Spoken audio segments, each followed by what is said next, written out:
After I'd sped the short distance there, apologised to the preschool teacher, and hustled my daughter back to the house, that I realised my life was forever changed.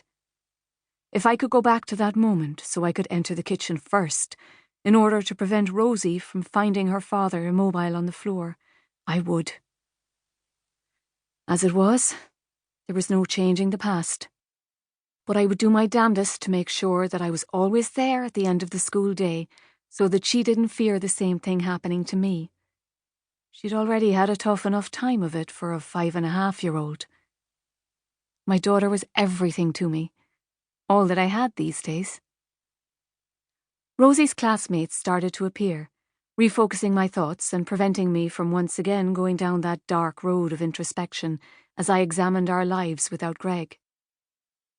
Scanning the crowd of junior infants, I immediately picked out Rosie's bright green winter hat, shaped like the head of a T-Rex. My little girl had never been the princess type. She adored dinosaurs, wolves, dragons, anything fierce and scary. Perhaps even more so since her dad died. And I often wonder if, in her own little way, she finds comfort in their strength. "Mom!" she called, waving a hand as if I hadn't spotted her yet, her dark curls bouncing as she moved, green eyes wide with excitement. She dragged her backpack, dino-themed again, slightly on the ground, and I walked forward to grab it. I didn't want to have to shell out for another any time soon. As a single parent, I now did everything I could to avoid unnecessary expenses, especially when we only had my salary to depend on. Though both in our late 30s, my late husband and I had been one of the burgeoning number of Irish families who, despite both being gainfully employed, still couldn't quite afford that first step on the housing ladder, and the money we'd been saving to buy a house, minimal at best, as the rental house in Knockrow wasn't cheap, now had to go towards day-to-day household expenses, as well as the creation of a small contingency fund, just in case. These days, I was a big believer in contingencies. "Hey, honey," I answered, closing the distance between us. "Here, give me that, don't drag it."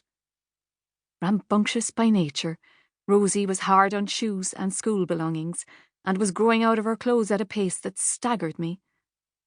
She took my hand without breaking stride, and walked determinedly towards our battered old Astra, while I trailed in her wake. "Be careful, don't step in the mud," I cautioned automatically. "And why don't you have your boots on? Where are they?"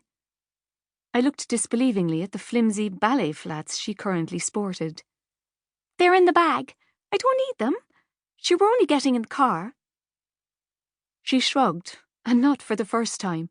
I was taken aback by how much like Greg she sounded. Always so easygoing and carefree, while I was the one more inclined to worry. We reached the car and I opened the door so Rosie could jump in the back seat. "Buckle up, car or not. I'd still prefer you to wear your boots in this weather, hun. We don't want you coming down with a cold and your boots are warmer." I shut the door and headed around to the driver's side. Climbing in, I fished my iPhone out of my pocket and handed it to her. "Here you go, DJ," I said preemptively, knowing that when Rosie was in the car she liked to take charge of the music, usually opting for the American rock anthems so beloved by her father. "So, what happened in school today?" I started the car and pulled out of the parking area as the heat blasted, and Rosie summoned up the Eagles' "Take It Easy" and began telling me about her day. She outlined all that had occurred, from the new letters they were learning to the Brachiosaurus pictures she had drawn in art. I hummed words of encouragement until something she said caused a tinge of panic to flutter through my heart. "And they sent Ellie home after lunch because she's sick." "What's wrong with her?" I asked casually. Ellie Madden sat beside Rosie in class.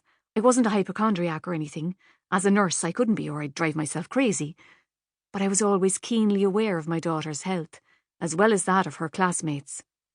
I had to be.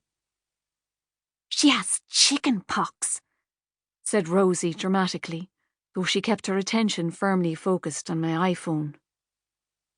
Chicken pox. I quickly felt myself relax, though I felt for poor Ellie and her parents. To keep listening to this audiobook, I've left you a link in the description so you can do it, at no cost thanks to Audible's 30-day free trial.